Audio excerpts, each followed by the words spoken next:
Hello बच्चों, आपका स्वागत है मेरे चैनल केमिस्ट्री अड्डा में। मैं Surendra Kumar, assistant professor DAV college Kanpur. बेटा हम लोग उसमें डिस्कस कर रहे हैं केमिकल काइनेटिक्स और उसमें हमने 2 लेक्चर डिस्कस कर लिया है। आज केमिकल काइनेटिक्स का 3rd लेक्चर है और यह लास्ट लेक्चर है केमिकल काइनेटिक्स का। मैं आपको फिर बता दूं कि जितनी भी इंपॉर्टेंट चीज़ें हैं वो सारी चीज़ें हम डिस्कस कर रहे हैं।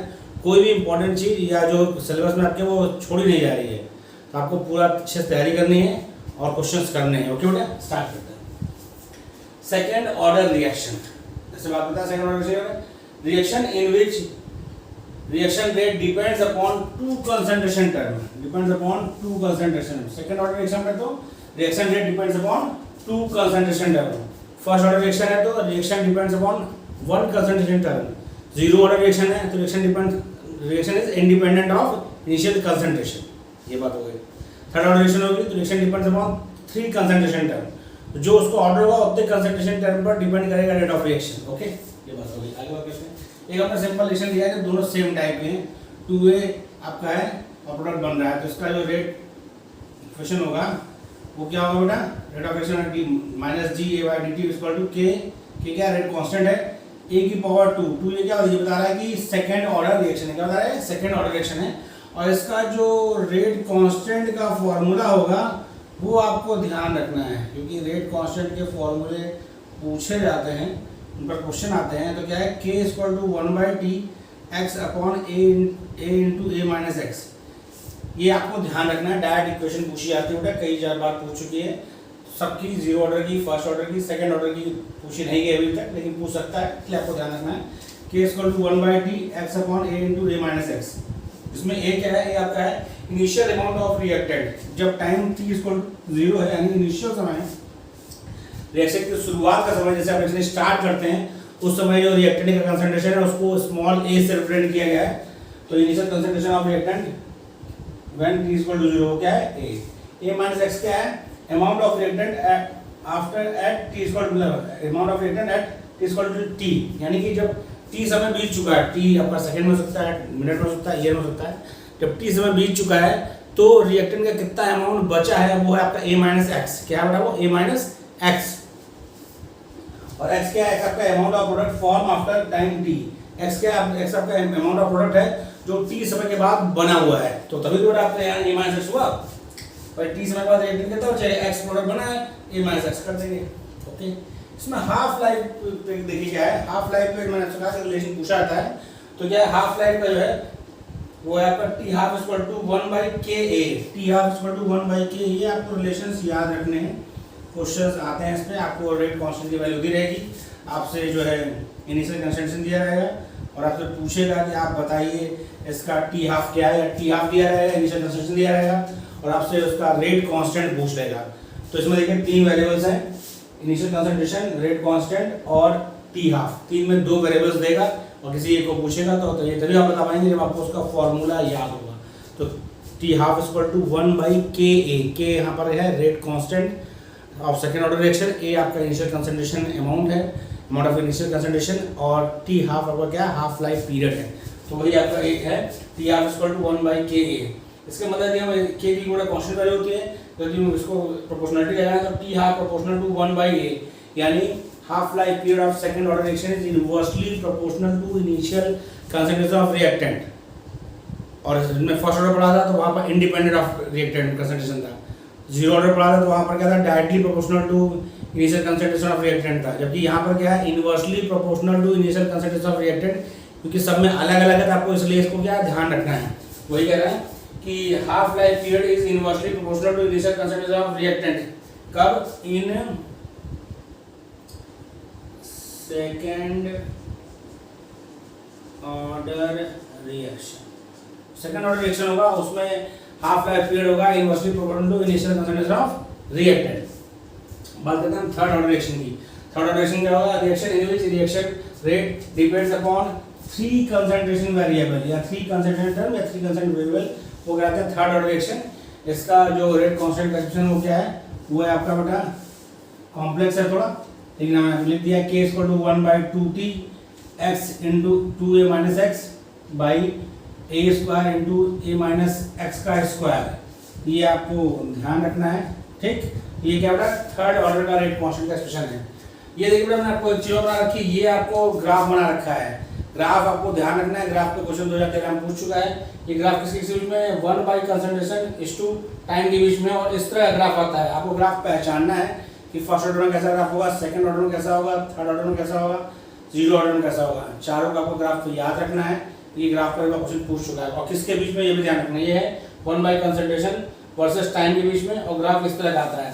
और वही आपका जो थर्ड ऑर्डर का है वो 1 बाई कंसंट्रेशन स्क्वायर है। यहाँ पर 1 बाई कंसंट्रेशन है, यहाँ पर 1 by concentration square versus time के बीच में, और ग्राफ उसका वैसे ही आ रहा है। ठीक है, तो आपको ये ध्यान रखना है किसके किसके बीच में है, और ग्राफ की जो है ग्राफ कैसा आ रहा है, वो आपको उसका स्ट्रक्चर याद रखना है, क्योंकि स्ट्रक्चर पे क्वेश्चन पूछा गया है। अब इसमें देखिए बेटा जो थर्ड आपका थर्ड ऑर्डर रिएक्शन है उसमें टी हाफ क्या है, T half proportional to 1 by A square है। इस पर ये क्वेश्चन पूछ चुका है कि टी हाफ का जो हाफ लाइफ पीरियड है, थर्ड ऑर्डर रिएक्शन का जो हाफ लाइफ पीरियड है वह रिएक्टेंट के किस प्रोपोर्शन में होता है। ऑप्शन दिया है, थर्ड का क्वेश्चन है। जब हम लोग प्रीवियस क्वेश्चन करेंगे तो वहाँ क्वेश्चन आएगा, तो ध्यान रखना बेटा आपका T half is inversely proportional to square of initial concentration. वही कह रहा है, half life period is inversely proportional to square of initial concentration. ये किसके लिए, for third order reaction, for third order reaction. Third order reaction के लिए half life period is inversely proportional to square of initial concentration. इसे copy कर लीजिए, हर point आपको ध्यान रखना, कॉपी कर लीजिए।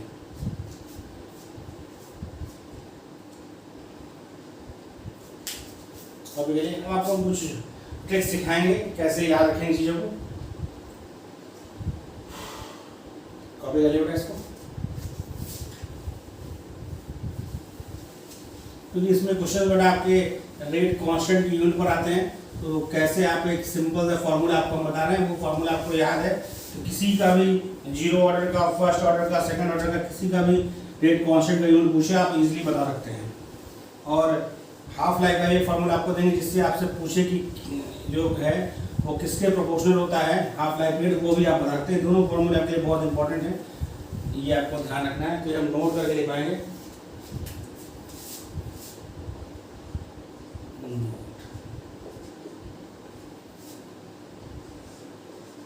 Unit of rate constant. Unit of rate constant क्या होता है बेटा, ये होता है आपका general formula mole 1 minus n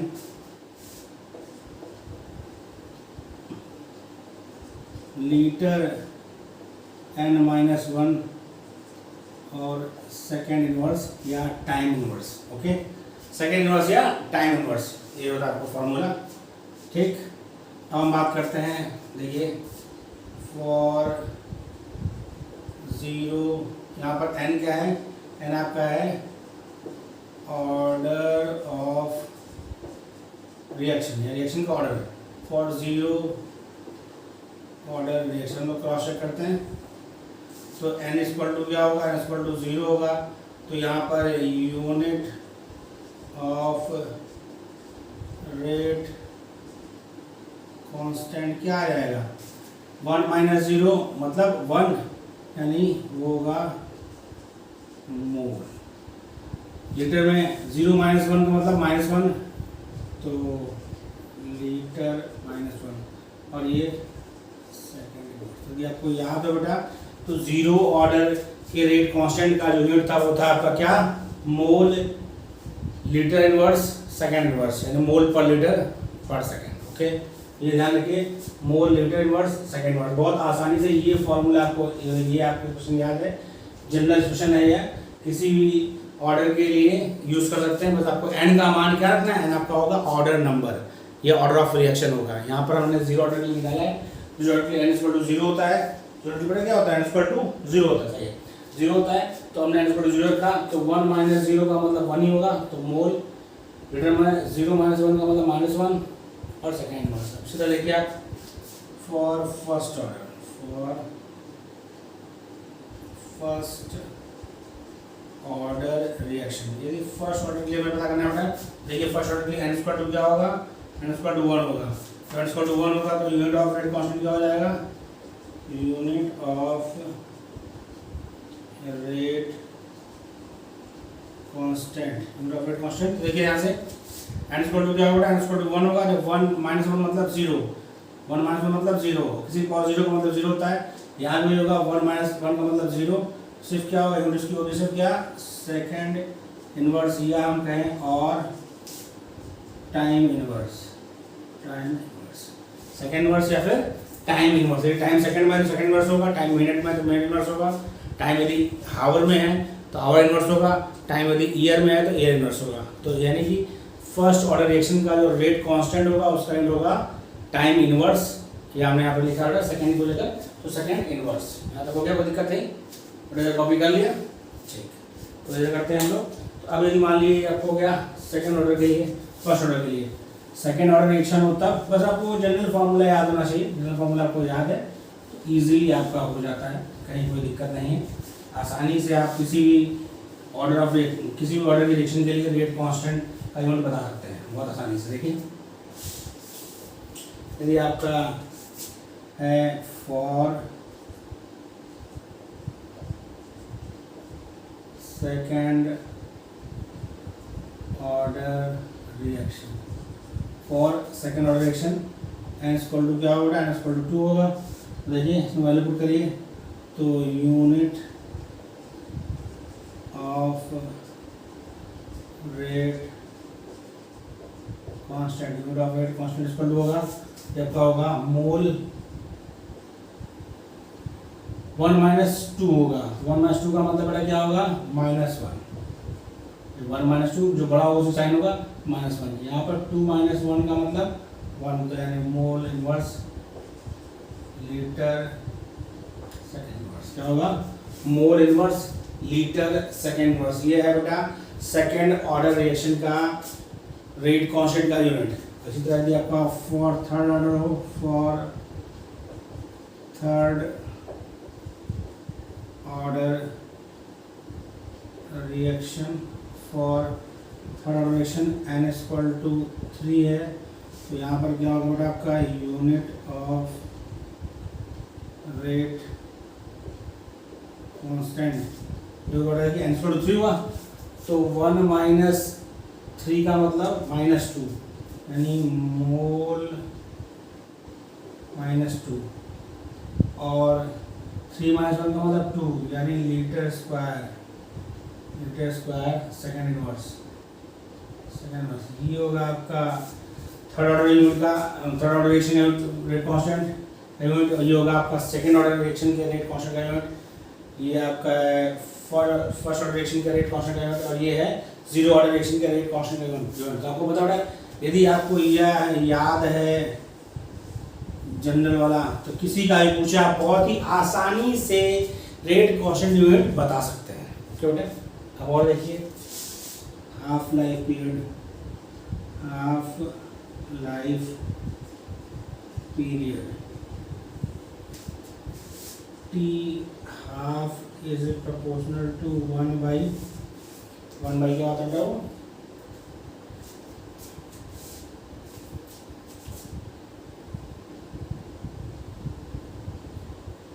ए की पावर n माइनस 1, ए की पावर n माइनस 1। ठीक, देखिए इसमें आप समझिए फॉर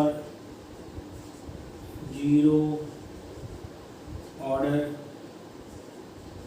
रिएक्शन क्या हो जाएगा, ये हो जाएगा आंसर क्या हो जाएगा 0, तो t half proportional to 1 by A की पावर 0 माइनस 1, तो ये हो जाएगा प्रोपोर्शनल टू, क्या होगा ए ऊपर आएगा ना, 0 माइनस 1 मतलब -1 और ऊपर जाएगा तो प्रोपोर्शनल टू कोई दिक्कत, यानी जो आपका रिएक्टेंट का इनिशियल कंसंट्रेशन है, यहाँ पर ए क्या है, यहाँ पर ए आपका है ये है initial concentration of reactant. Okay, तो ए के क्या होगा directly proportional, zero order reaction के लिए T half is directly proportional to initial concentration of reactant. Okay, क्योंकि ये आपको जनरल फॉर्मूला पता है, तो 0 माइनस 1 का मतलब -1, और जब -1 होगा तो क्या ऊपर आ जाएगा, तो डायरेक्टली प्रोपोर्शनल आ जाएगा। इधर हो गया आपका, इधर कॉपी कर लिया बेटा। तो ये आपको जनरल फार्मूले यदि याद है तो आपका यूनिट पूछे रेट कांस्टेंट की या आपसे हाफ लाइफ पीरियड का प्रोपोर्शन पूछे, आप बहुत इजीली बता सकते हैं, बस आपको उसका जनरल जो इक्वेशन है वो याद।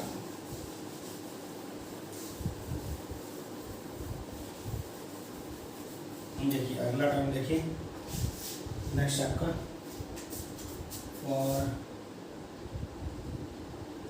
फर्स्ट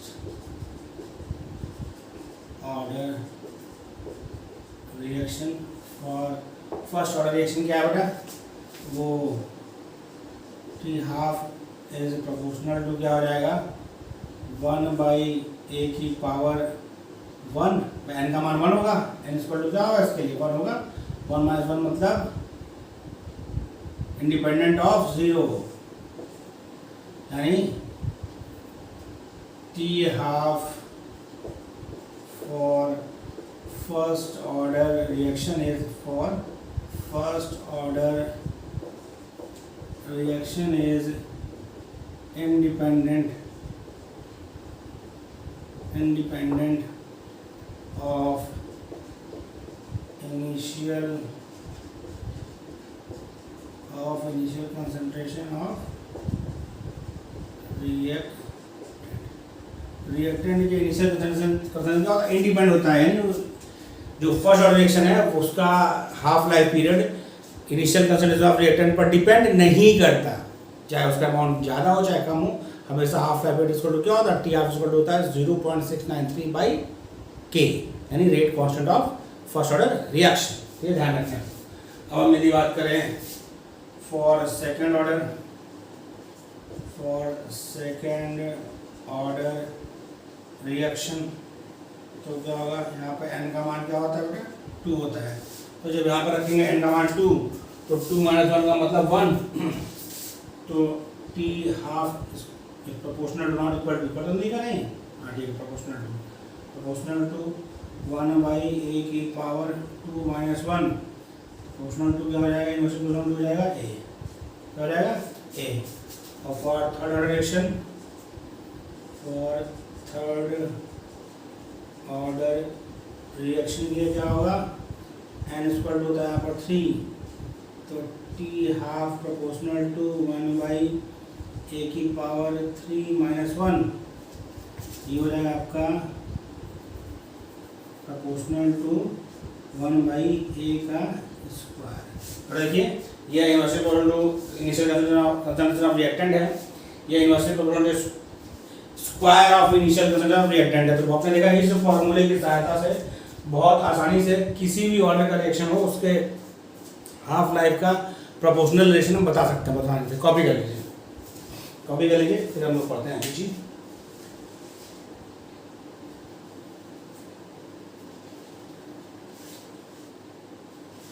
तो देखते हैं effect of temperature on rate of reaction, ये हमें देखना है, effect of temperature on rate of reaction.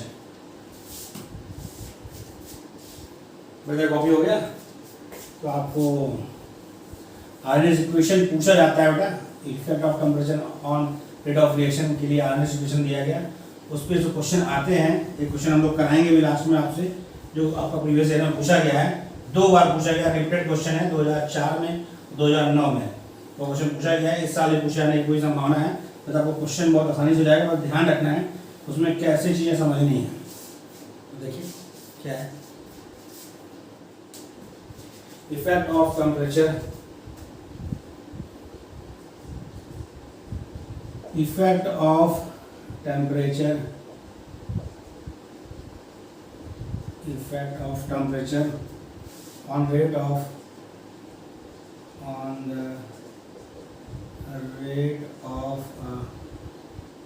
reaction, effect of temperature on the rate of reaction, relation क्या है, K equal to A e की पावर माइनस EA/RT। देखिए जो जैसा रिलेशन लिखाया गया है वैसा ध्यान रखना है, बहुत ही इंपॉर्टेंट रिलेशन है, कई बार डायरेक्ट रिलेशन पूछा गया है कि रेट कांस्टेंट और इफेक्ट ऑफ टेम्परेचर और रेट कांस्टेंट के लिए एक्सप्रेशन कौन सा है, तो वो आर्नेस इक्वेशन है, k equal to A e की power minus A by R T. आपको यह इसी फॉर्म में याद रखना है, बहुत ही इंपॉर्टेंट आर्डिनरी इक्वेशन के नाम से पूछा गया, आर्डिनरी इक्वेशन। तो आपको यह एक्सप्रेशन बहुत अच्छे से याद रखना है। स्मॉल के यानी rate constant k equal to A e की power minus A by R T. और जब दोनों साइड लॉग लेंगे बेटा, टेकिंग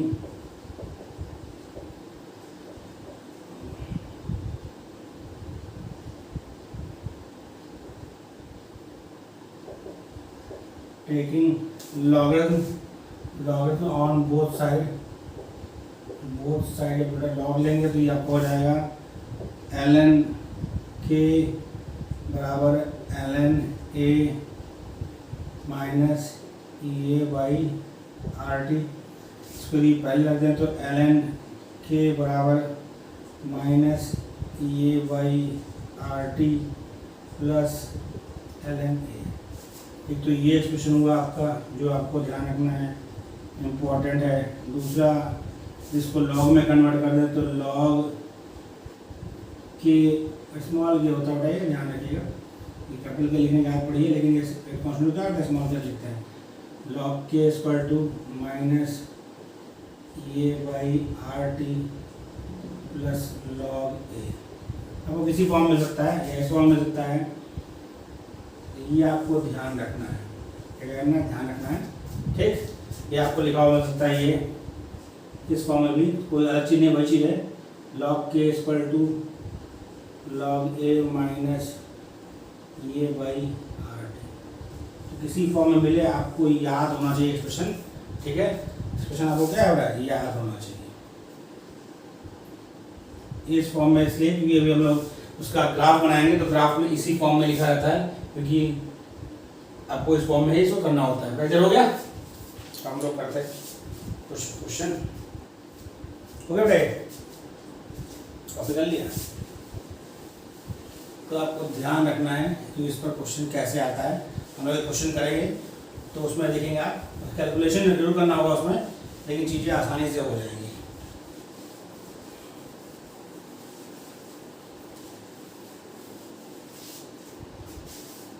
देखिए, when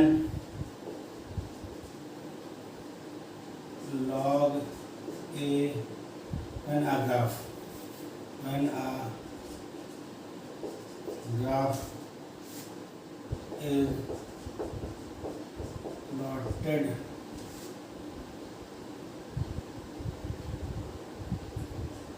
log k against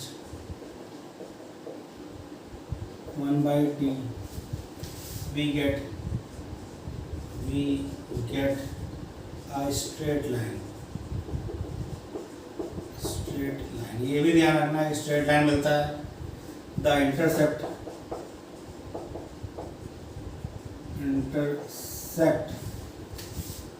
of the line is equal to log a and slope is equal to minus a by 2.303 r।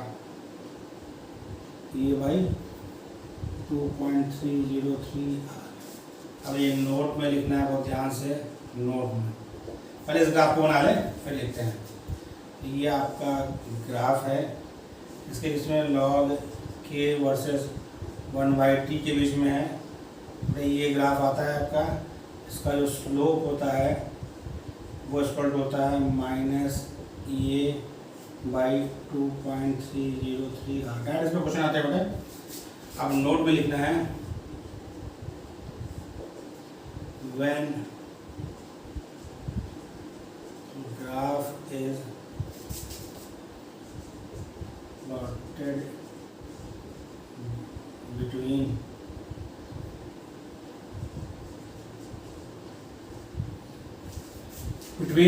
ln k against 1 by t, then slope is equal to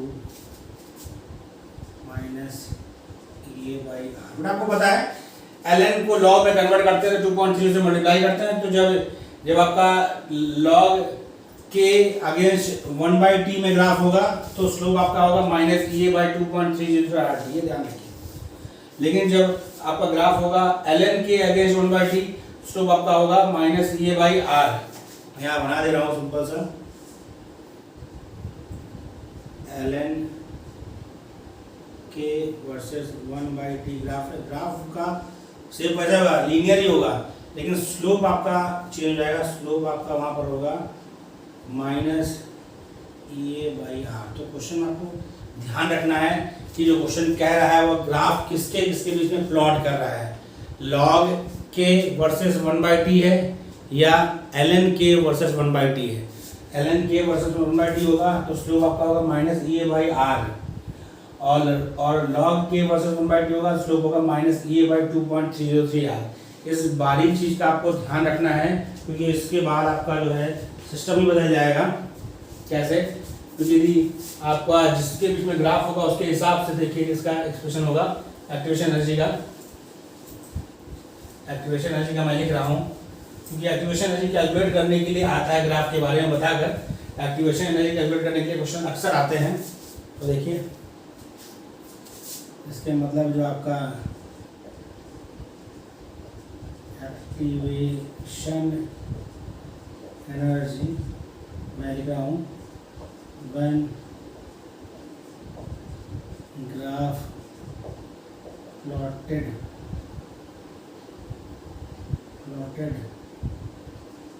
between log के against 1/t।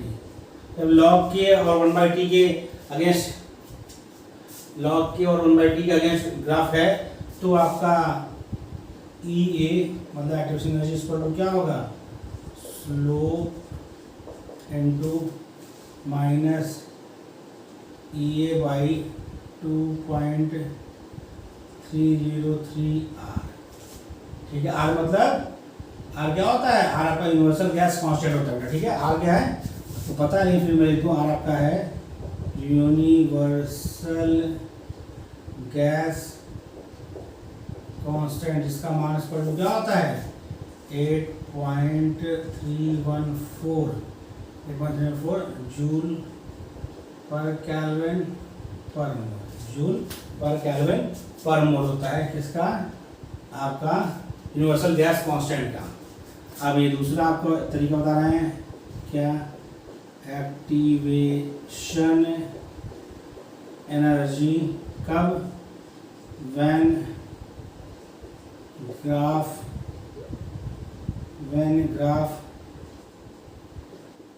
Plotted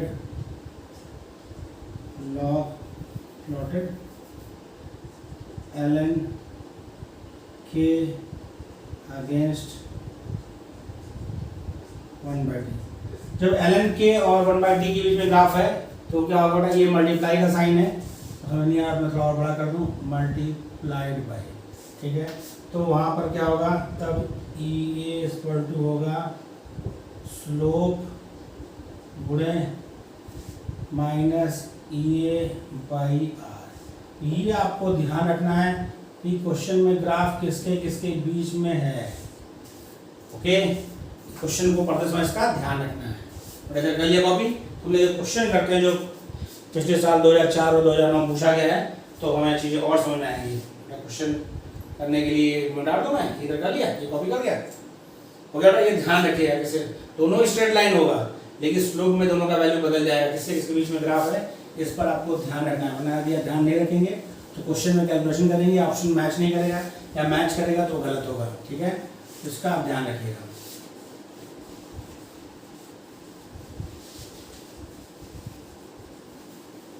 okay बेटा, हम लोग question लिखते हैं फिर question को करते हैं। क्वेश्चन क्या है भाई, क्वेश्चन आपका ये है। क्वेश्चन थोड़ा लेंदी रहता है लेकिन आप देखेंगे बहुत आसानी से हो जाता है। क्वेश्चन क्या है, क्वेश्चन है the value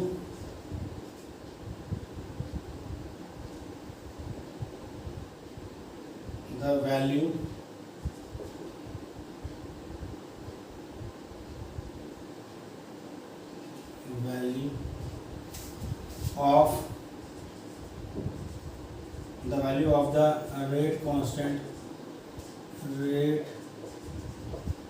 constant K, value of the rate constant K for the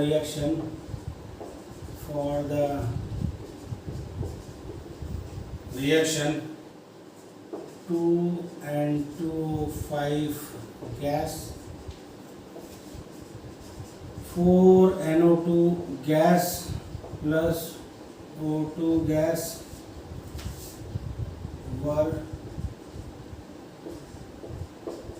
determined at several temperature.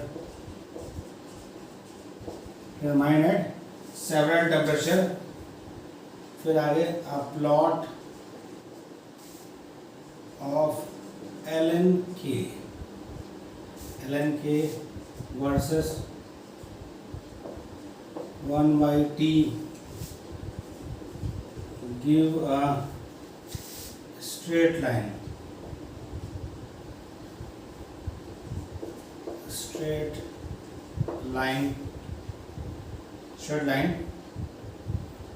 of which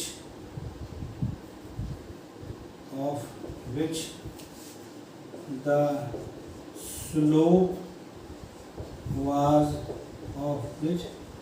slope was found to be minus 1.2 into 10 का power 4 K, ठीक है, okay. R equal to 8.314 joule per kelvin per mole दे रखा है, ठीक है, okay. Kelvin ये होता है K for kelvin. The activation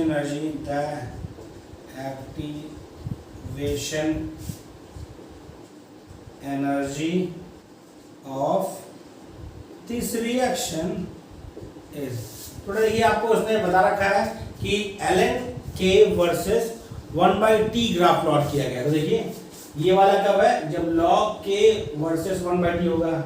ये वाला कब करेंगे, जब ln K वर्सेस 1/T होगा। हमको इस इक्वेशन को यूज करना है, यहाँ तक बात करोगे। स्ट्रेट लाइन बोल ही दिया है, सही है।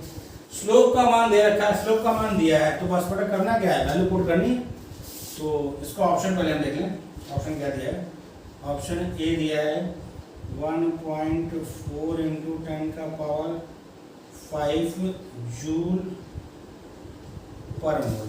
ऑप्शन बी दिया है 2.0 इंटू 10 का पावर 5 जूल पर मोल। ऑप्शन सी दिया है बेटा 1 इंटू 10 का पावर 5 जूल पर मोल। और ऑप्शन डी दिया है 0.5 इंटू 10 का पावर 5 0.5 इंटू 10 का पावर 5 जूल पर मोल। अब इसका हमें सॉल्यूशन करना है। देखिए स्लोप दे रखा है और आपको क्या करना है, मल्टीप्लाई करना है, ये निकालना है। तो बड़ा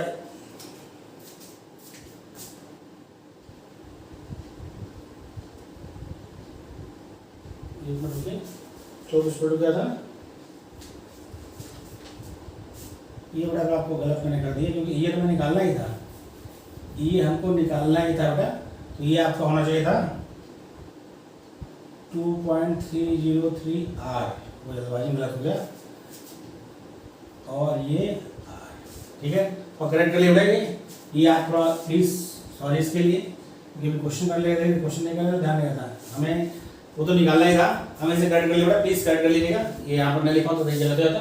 E equal to slope into 2.03 R, कब, जब आपका ग्राफ हो log K वर्सेस 1/T, और जब ln K वर्सेस 1/T हो तो E equal to slope into R होगा। यहाँ पर एक भी लॉग था तो 2.3 से मल्टीप्लाई करा था, यहाँ पर लॉग ln है तो 2.3 से मल्टीप्लाई नहीं किया, तो फॉर्मूला कैसे होता है।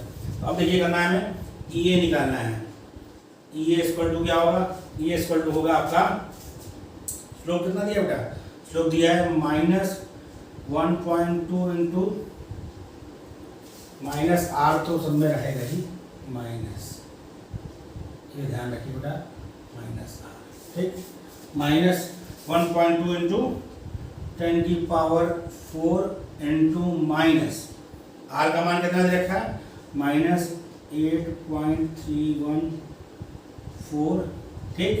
पूरा देखिए माइनस हो जाएगा प्लस, तो मान आपका प्लस में आएगा, उसे मल्टीप्लाई कर लीजिए, मल्टीप्लाई कर देते हैं यहीं पर बेटा, 8.314 मल्टीप्लाइड बाई 1.2, सीधे 12 मान लेते हैं इसको, 12 × 45 की 8 हासिल लगा 4, 12 का 12 16 की 6 हासिल लगा 1, 12 36 37 7 हासिल लगा 3, 12 96 3 99, तो कितना हो गया 1 2 3 4 1 2 3 4, ये हो गया आपका, ये आपका आएगा ये 9.9768 इंटू 10⁴ जूल पर मोल, क्या होगा 10⁴ जूल पर मोल। अब देखिए ध्यान से बेटा, आपको ऑप्शन जो दे रखे हैं वो सब 10⁵ में दे सकते हैं, तो बड़ा ध्यान दीजिए, इसको 9.9 को हम लगभग 10 कर सकते हैं, इसको क्या लगभग हम अप्रॉक्सली 10 इंटू 10⁴